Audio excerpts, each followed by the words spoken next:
Salam everyone. Good afternoon.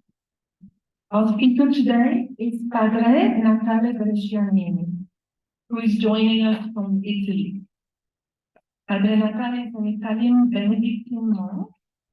So the Benedictines are a Christian order of monks founded by Saint Benedict in the 5th century in Italy.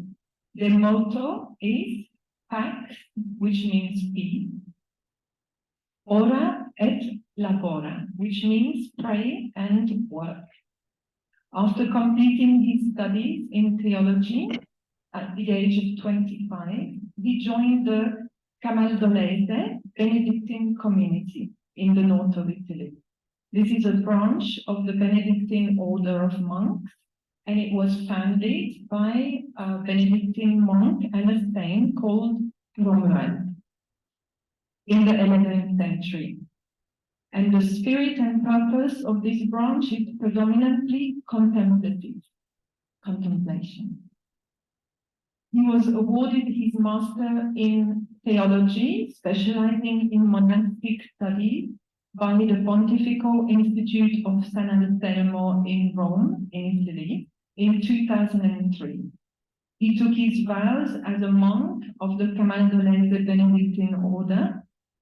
The Benedictine monks take 3 vows: obedience, stability, and fidelity to the monastic way of life.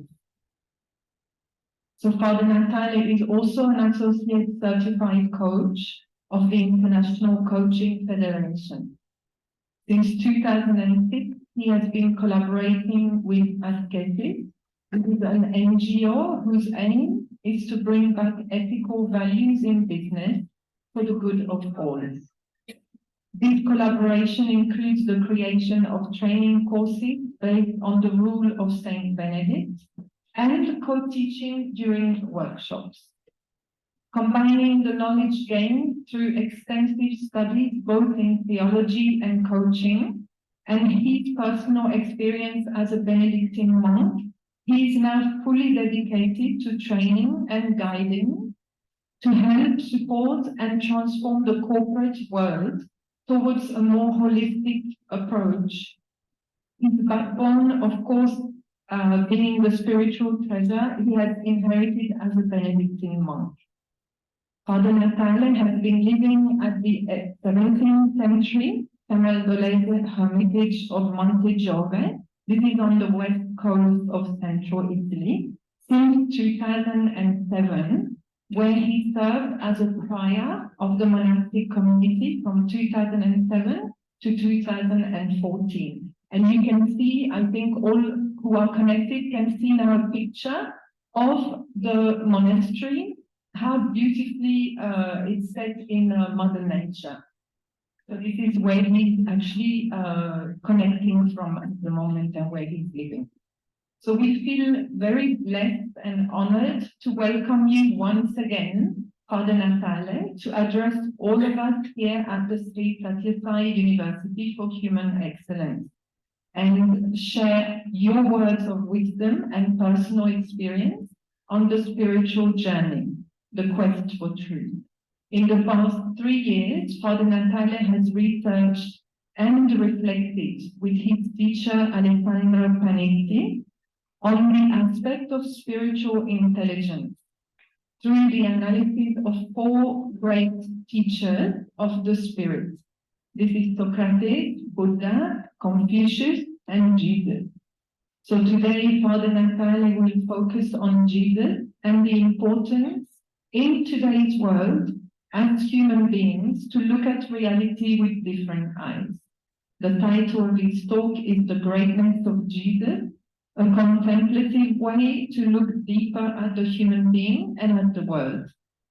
So over to you, Padre Natale. Thank you, Elena. Can you hear me? Okay. Thank you very much. I am the one who is blessed and honored to give you this speech. It's like a condivision or sharing my thoughts about some items that are very important to me. First of all, have a mercy for my English because I'm not used to talk in English so often. But Elena can help me if my English is can have some problems. Okay. So as Elena said in her introduction, today I will talk with you about the figure of about Jesus. Sorry. Okay. And what I will say to you today is part of a broader reflection about spiritual intelligence. And I have to thank, first of all, Alessandro Panniti, who is my coaching teacher and the founder of In Coaching as a company that helps people and the organization to improve. I have two many sources that which prompted me to reflect on spiritual intelligence. The first one was this document titled Human Fraternity for World Peace and Living Together, written in the 2019. And the second source is are two books. Okay, the first source is this document. It was signed by Pope Francis, the chief of the Roman Catholic Church, and the Grand Imam Al-Azhar Al-Tayeb. I'm sorry for my pronunciations. They met together in Abu Dhabi in February 2019, and so that they signed this document titled Human Fraternity for World Peace and Living Together. Unfortunately, few people know this document, even in my church, my religion. In this document, I'm sorry, I didn't find English cover. It's in Italian. They said, faith leads a believer to see in the other a brother or sister to be supported and loved.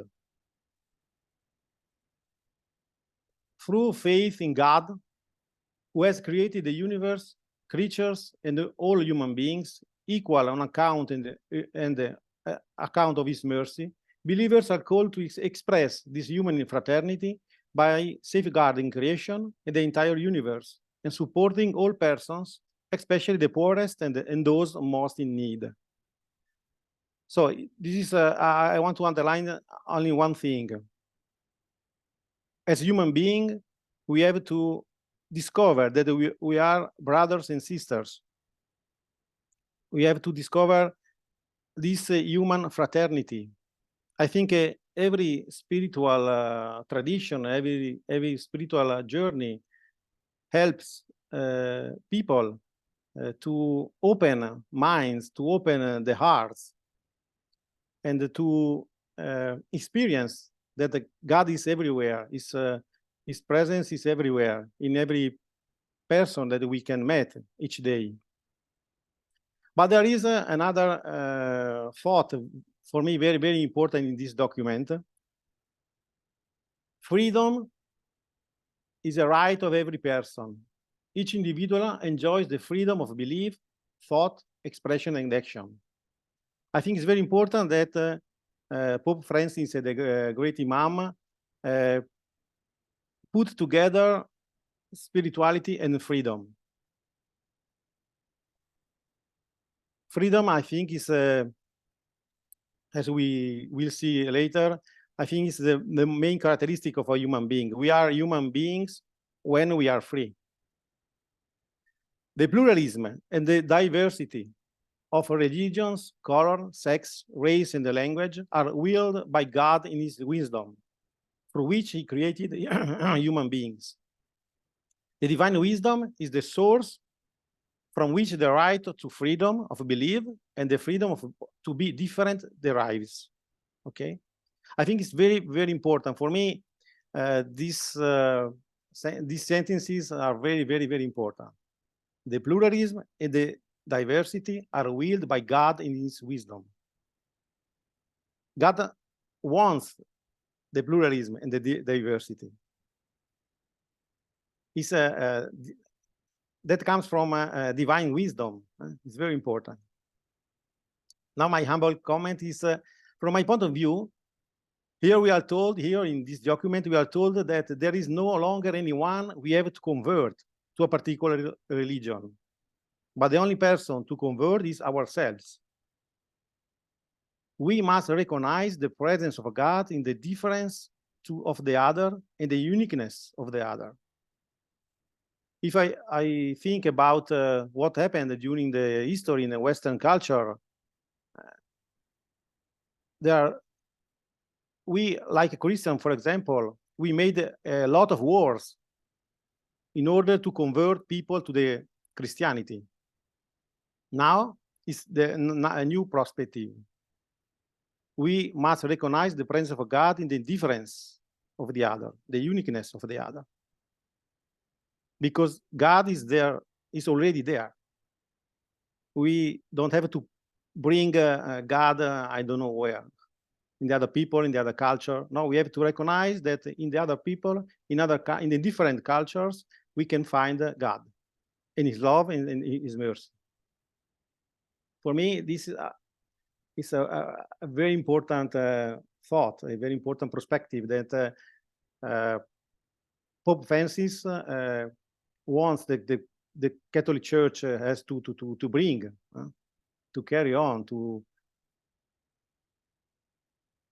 and we have to commit ourselves, okay, to create a world, to create a society where the pluralism, where the difference is a normal thing. It's not an exception.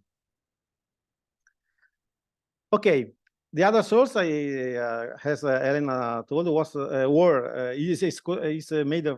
Comes from 2 books. The first one is Socrates, Buddha, Confucius, written by Karl Jaspers. Karl Jaspers was a psychiatrist and a philosopher in German. And the other book was written by Vito Mancuso, the 4 teachers. Vito Mancuso is a philosopher, theologian in Italy, Italian philosopher. Those 2 professors said that there are many other people, many other influencers of the spirit, many other person that can be take as teachers in spiritual life. But according to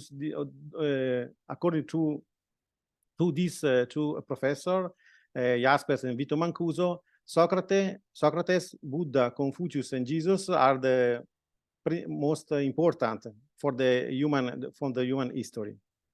Why they are so important? Vito Mancuso, the Italian philosopher, talks about 4 archetypes. Socrates becomes the educator. Buddha is the therapist of the soul and of the heart. Confucius is the politician, and Jesus was the prophet. Today, I will talk about only about Jesus.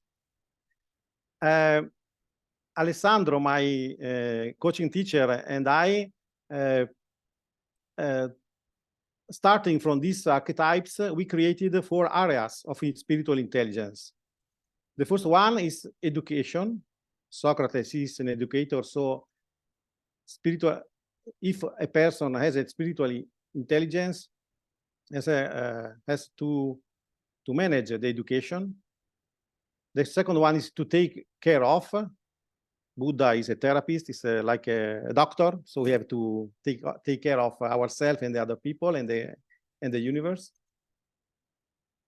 Confucius is a politician, so we have a good politician has to pay attention to the common good as the purpose of the politics. And the last one is the vision, the prophet, Jesus.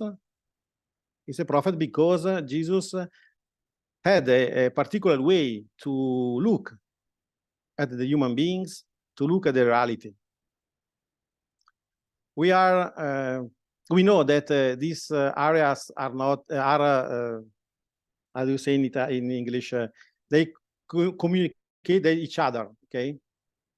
So maybe if you think about these areas, maybe you can find many others characteristics of this area. Okay. For us, it's just a first step, okay, of our reflection about spiritual intelligence. And Alexandro and I, we are thinking to take another step, to add another influencer, Muhammad and the Prophet Muhammad and all the Muslim Islam tradition. But it's a work in progress. Maybe if you invite me next year, I will talk about Muhammad. Okay. So let's go talking about Jesus. So prophet and vision. Why we put together prophet and vision? Because as I said before, we as people, we can say new words. We can be prophets if we look at the reality with new eyes, with a new perspectives. So my goal today is to explain in, I hope in simple words, the way of the Jesus way to look at the world, to look at the human beings. So Jesus was born because if you know, I don't know if you know that there was a big mistake when the people in the Middle Age in the Western culture, they calculated the birth of Jesus. They had a mistake. So okay, but it's not important. He lived in Israel. He died at the age maybe around 33 or 44 years old. And for us, for me and my teacher Alexandro, there are 4 characteristics of Jesus: the passion, the contemplation, the freedom, and the service with love. For us, these are the characteristics that help us to understand better Jesus.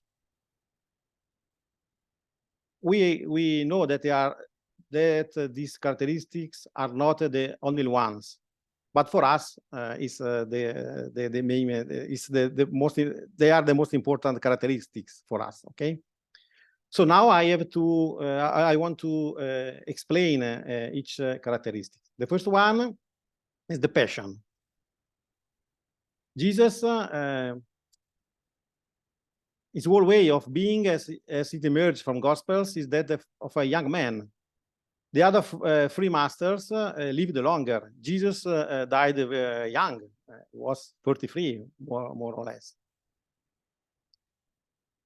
He expresses speed, determination, desire to reach the goal directly, sometimes with intransigence, like a young man. When I'm 52 years old, when I was 20, I wanted to change all the world. Okay, now I try to change myself. Okay, it's enough. Sometimes it's so difficult. Okay, Jesus claims to have come to earth to bring fire and identify the meaning of his mission, not in distinguished passion, but in lightening it and making it flare up. The fire is the desire to bring fire. Means for Jesus to cultivate, to take consciousness about the desire that we have in our hearts, in our minds, in our body. We are in the presence of a prophet inhabited by a devouring passion for the message he carried and to which he consecrated his entire existence. He died for this message, for his message. Okay, so the first characteristic is the passion. I think mainly in our Western culture, we have to rediscover the passion, the desire to do our things every day. We are too mentally, we use too much our brain and we don't use our hearts anymore. The second characteristic is the contemplation. I like to joke, to play with the words. So for me, it's very important to to get inspired by etymology. And the word contemplation comes from two etymology. The first one is from the old Latin, cum templum. Okay. That means to bring everything to the temple. The temple is the sign of the presence of God. Cum means put together. A templum is a temple. Okay. So contemplation is the ability to bring everything to the temple, to the presence of God. But there is another etymology very interesting. It comes from the Old Greek. The word is en optico. En is a preposition that means inside, and optico means to look at. Okay. So in Old Greek tradition, contemplation is the ability to have a look that goes deep. So at the end, to be contemplative means to have a look that recognizes that everything belongs to God, cum templum, and talks about God. En optico. I can recognize the presence of God in everything, in my life, in the other people, in my history, in the history of the world, in the nature. Everything is presence of God. So I can be contemplative not because I forget about the world, forget about myself, the other people, and I just look at I don't know something in the sky, something I don't know what. Okay, but I'm very contemplative if I look with the new eyes, and in myself, in the other people, in the nature, in the history, I can recognize, I can see the presence of God. Now I want to share with you two examples of Jesus' contemplative look or eye. The first one is taken by the Gospel of Matthew. I don't know, in our tradition, we have 4 Gospels: Matthew, Mark, Luke, and John. So 4 different perspectives in which we can find a different way to look at Jesus. So the Gospel of Matthew at the chapter 14, we can read. When Jesus heard of it was the prophet John the Baptist was killed. He withdrew in a boat to a desert place by himself. The crowds heard of this and followed him on foot from their towns. When he disembarked and saw the vast crowd, his heart was moved with pity for them, and he cured their sick. When it was evening, the disciples approached him and said, "This is a deserted place, and it is already late. Dismiss the crowds so they can go to the villages and buy food for themselves." Jesus said to them, there is no need for them to go away. Give them some food yourselves." But they said to him, 5 loaves and 2 fish are all we have here. Then he said, bring them here to me. And he ordered the crowds to sit down on the grass. Taking the 5 loaves and the 2 fish, and looking up to the heaven, he said the blessing, broke the loaves, and gave them to the disciples, who in turn gave them to the crowds. They all ate, and were satisfied. And they picked up the fragments left over, 12 wicker baskets full. Those who ate were about 5,000 men, not counting women and children. So the situation is very simple. We have too many people and few food. The disciples said, too many people, few food, they have to go away. They have to go home. Jesus, what he did? Jesus did not produce any more food or more fish. He looked up to the heaven, he said the blessing and broke the loaves.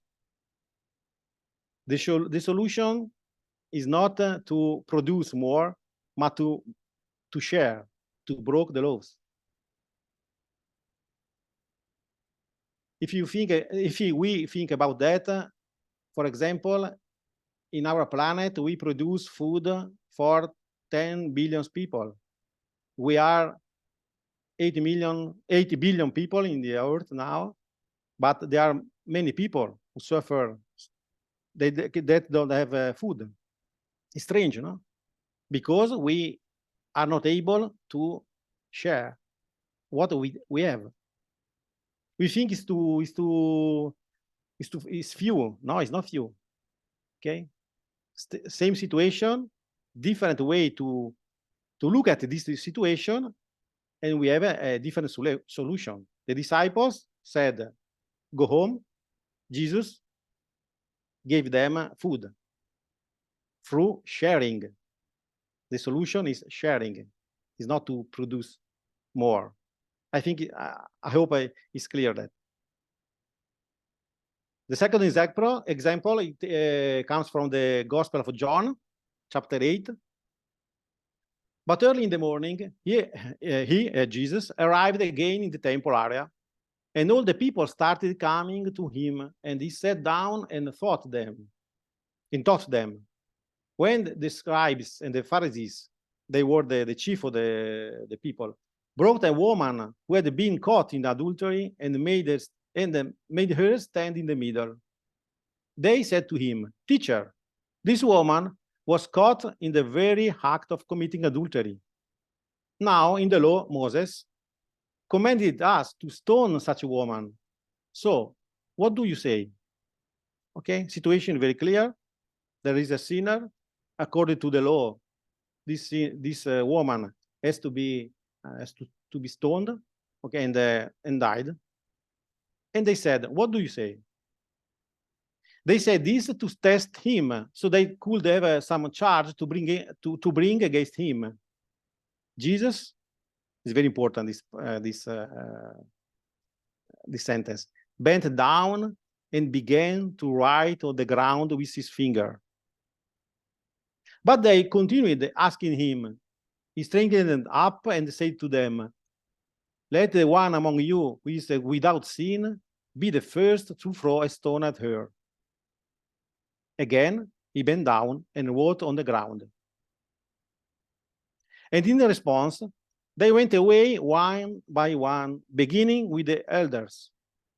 So he was left alone with the woman before him.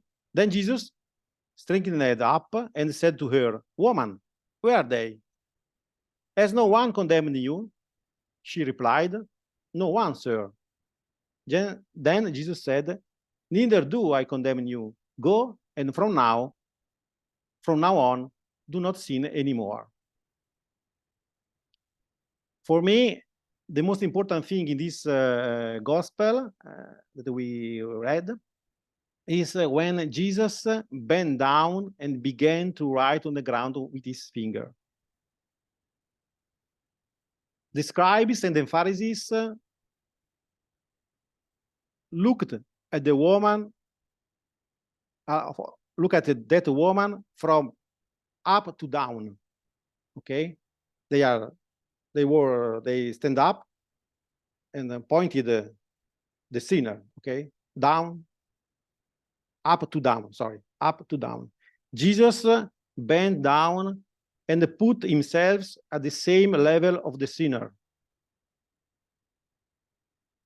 And for the first Christian communities, this gospel was very disruptive, because usually it's the human being that bent down in front of God.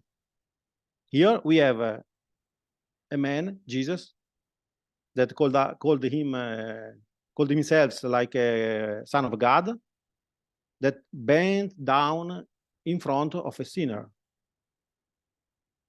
It's very disruptive. Okay. So again, the same situation for the scribes, a woman who was a sinner. For the scribes and the Pharisees, this situation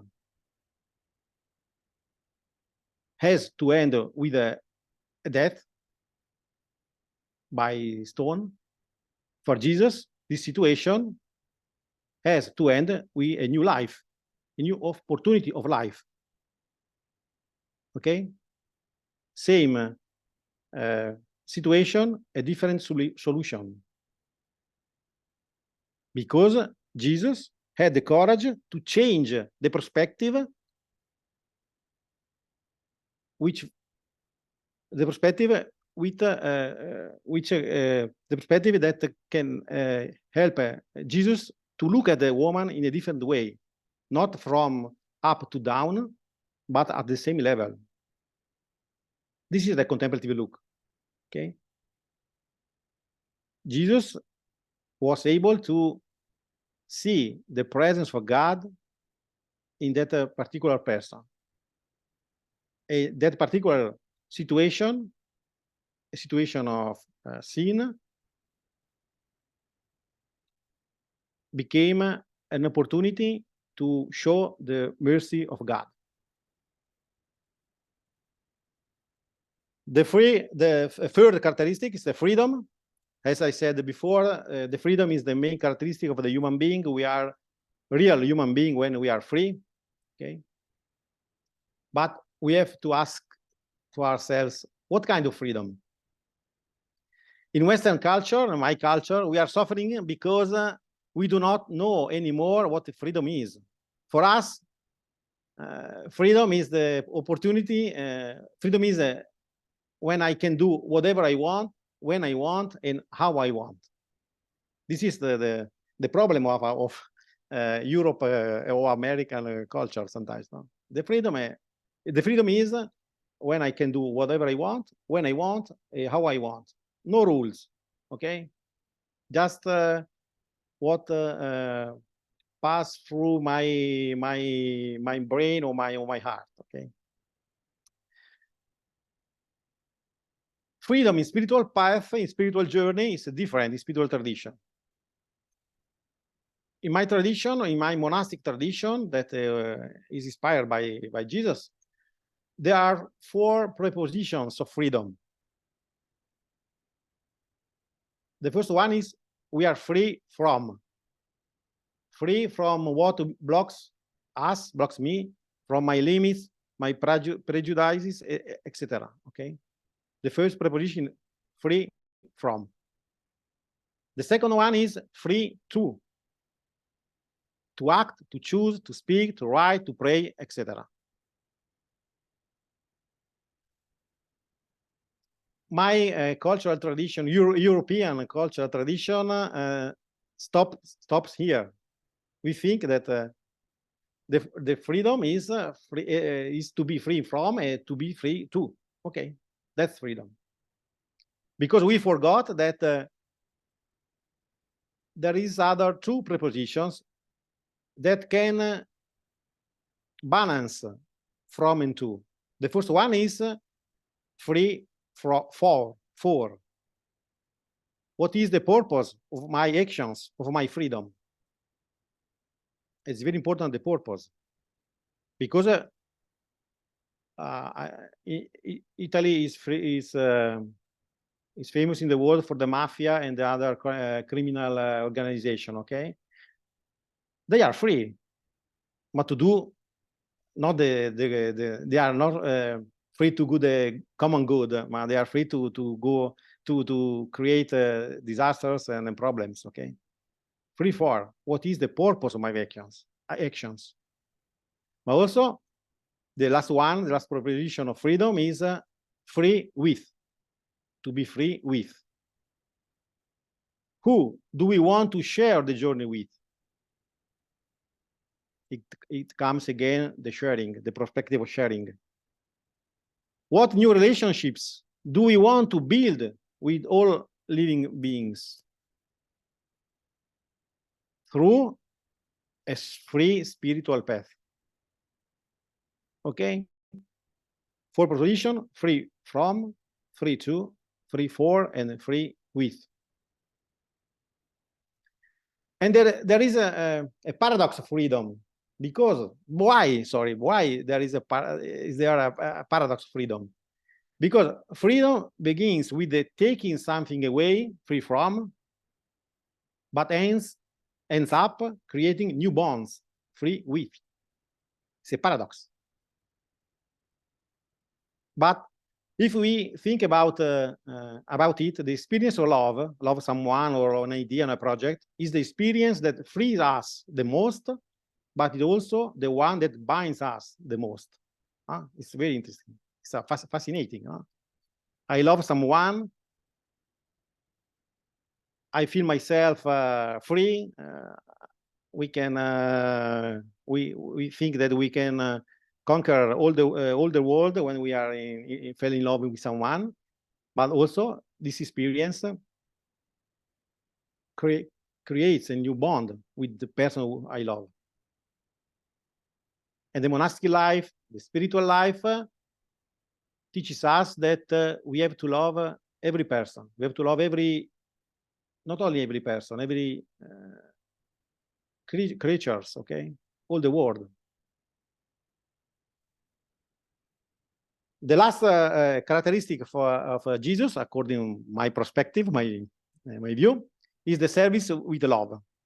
Here, again, I want to reflect with you, starting by the Gospel, according to John, chapter 15. As the Father loves me, I also love you. Remain in my love. If you keep my commandments, you will remain in my love, just as I have kept my Father's commandments and remain in his love. I have told you this so that my joy may be in you and your joy may be complete. This is my commandment. Love one another as I love you. No one has greater love than this, to lay down one's life for one's friends. You are my friends if you do what I command you. I no longer call you slaves, because a slave does not know what his master is doing. I have called you friends, because I have told you everything I have heard from my Father. It was not you who chose me, but I who chose you, and I'm pointing you to go and bear fruit that will remain. So whatever you ask the Father in my name, he may give you. This I command you, love one another. It's a simple message. No? John, the evangelist John, put these words at the end of his gospel. The chapters from 13 to 17 in Gospels John in John's Gospel are very important, because John wrote a long talk of Jesus, where Jesus summarized all his teachment, okay? And John underlines that the only commandment is love one another as I love you, because we are not slaves anymore. We have to serve, but not from slavery to service. It's different. It's different to serve as a slave, and different from to serve as a friend. Okay. But how we can go from slavery to the service of love? In another part of his gospel, John wrote, before the feast of Passover, Jesus knew that his hour had come to pass from this world to the Father. He loved his own in the world, and he loved them to the end. The devil had already introduced Judas, son of Simon the Iscariot, to hand him over. So during supper, fully aware that the Father had put everything into his power, and that he had come from God and he was returning to God, he rose from supper and took off his outer garments. He took a towel and tied it around his waist. Then he poured the water into a basin and began to wash the disciples' feet and dry them with a towel around his waist. He came to Simon Peter, who said to him, Simon Peter was the chief of the disciples, okay? Master, are you going to wash my feet? Jesus answered and said to him, what I'm doing, you do not understand now, but you will understand later. Peter said to him, you will never wash my feet. Jesus answered him, unless I wash you, you will have no entrance with me. Simon Peter said to him, Master, then not only my feet, but my hands and my head as well. Jesus said to him, whoever has bathed has no need except to have his feet washed, for he is clean all over. So you are clean, but not all. For he knew who would betray him. For this reason he said, not all of you are clean.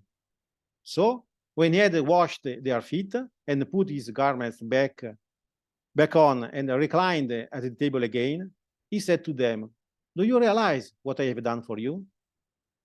You call me teacher and master, and rightly so, for indeed I am. If I, therefore, the master and the teacher, have washed your feet, you ought to wash one another's feet. I have given you a model to follow, so that as I have done for you, you should also do. Okay, it's very important. This the way to service love is to take care of the other people, to wash the feet, to bend over in front of the people, because we recognize that every people, every person, every human being is a presence for God. In order to wash the feet, I have to bend over in front, like I bend over in front of God. It's a powerful, I think, part of this gospel. So Jesus didn't save the world because he suffered, because of a sacrifice, but Jesus saved the world because he knew how to love to the end.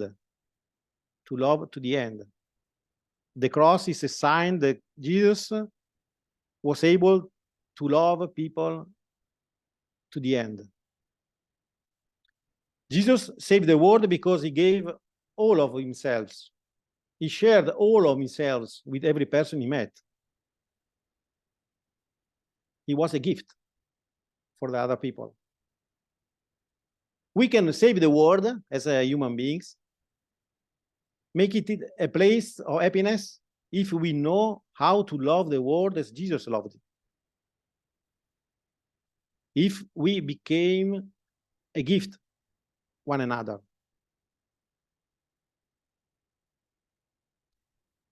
Conclusion. How can we save the world? I took the conclusion. I take the conclusion from the first source of my reflection about spiritual intelligence.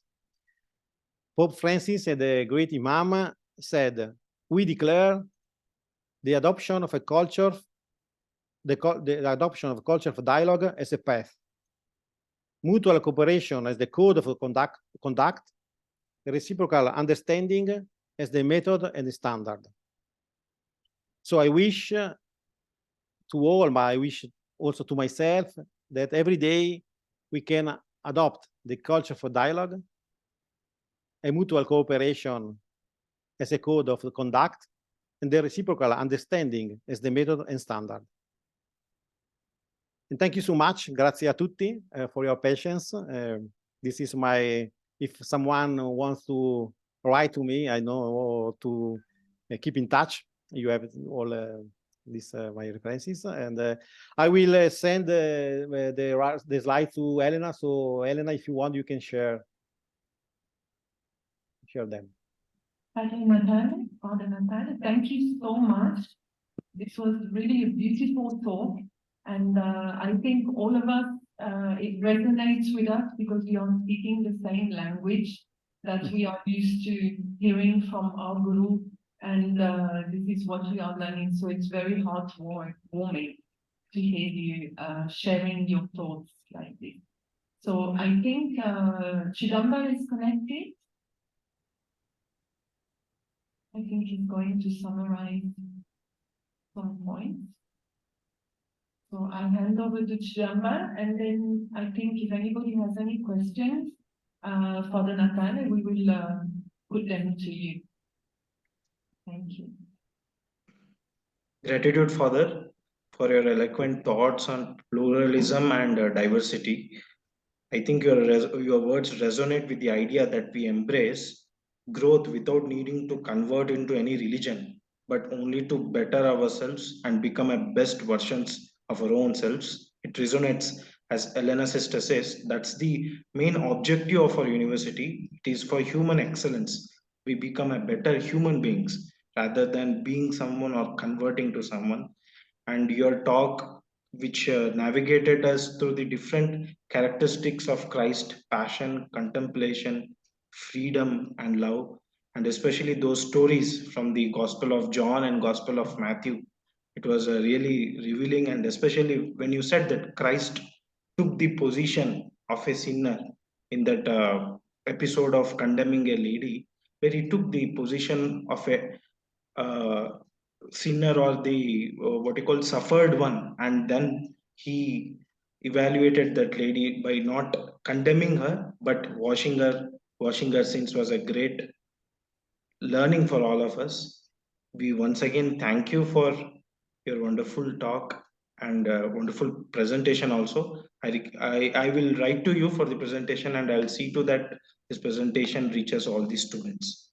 And I request, if students have any questions, I request them to please post it in the chat, or they can just WhatsApp me. Thank you to all. I think it's better. It's very. I think it's, for me, it's very important to understand the religions, the many religions, like languages. Okay, there are many languages in the world. There are many perspectives to talk, to speak, to describe reality.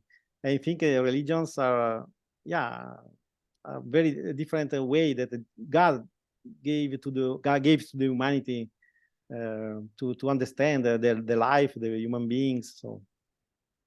Actually, our Vedas, in our ancient scripture, there's a text called Rig Vedas. It says, Ekam Sat Vipra Bahudha Vadanti. Same truth is spoken by different people in different languages, Yep. different versions, and different perspectives. So we have to embrace that, all the perspectives, in order to understand and comprehend truth.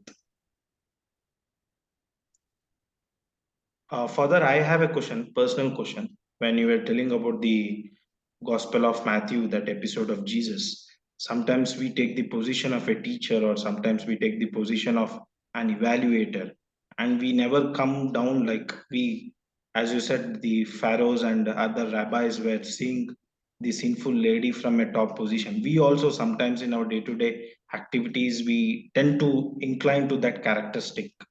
How to like change that perspective, come to a level and make people or students understand, like how to break. It's a big question. It's a big question.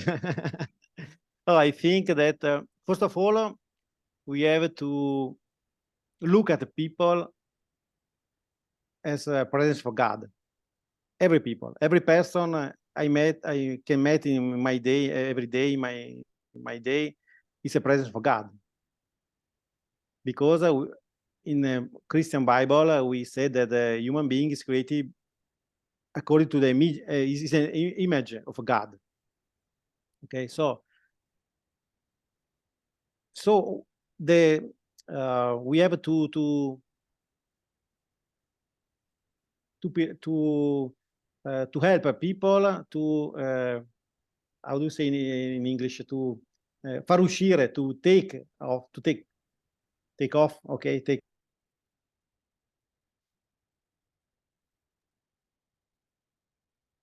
It's to bring out. What he's saying is to bring out. If it comes out.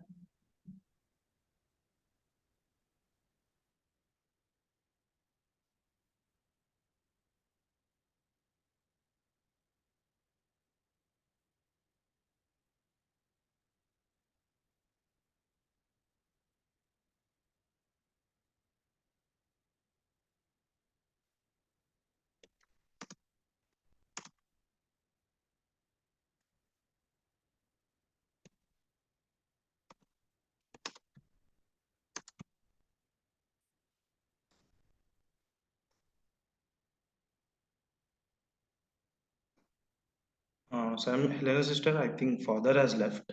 I think there's some problem with his connectivity.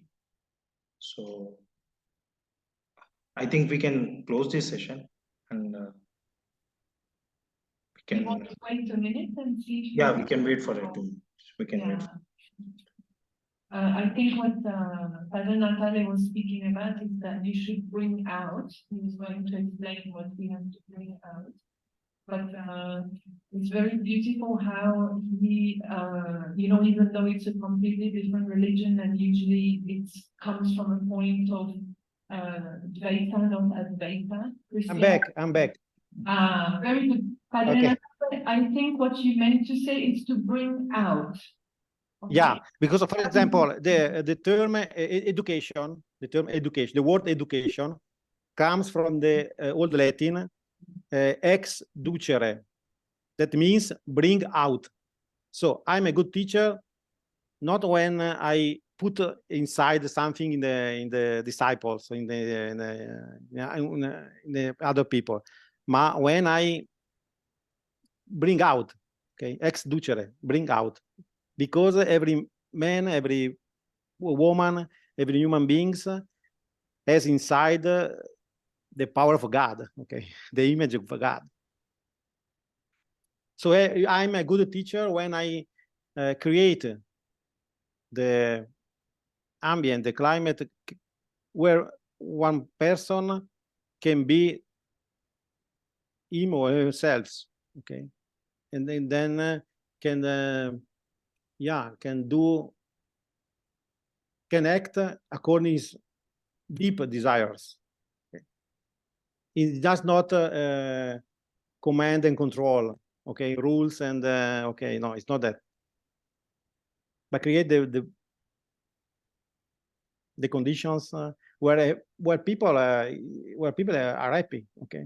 Because when we are happy, we do everything with joy.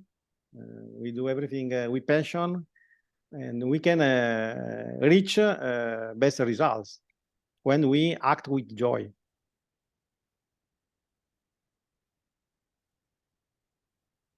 Sure, Father. Thanks for your wonderful wisdom. You. As you said, I think if we can create that space of joy, space of happiness, all of us would definitely evolve and also embrace the path of Christ.